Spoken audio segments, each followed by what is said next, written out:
Šiandien Austėja ir Mantas švenčia savo meilę bei dalijasi šią laimę su jumis.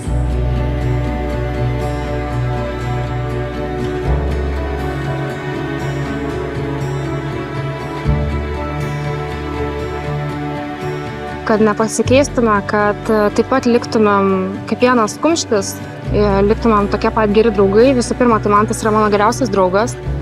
Ir per tiek metų mes jau laiką patikrinti. Su viskuo, ką turiu.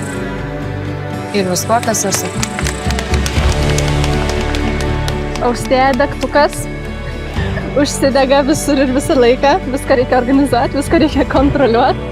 Mantas yra jūra ramybės, visiška jūra, vandenynas. Pliusas ir minusas ir vienas kitą traukia.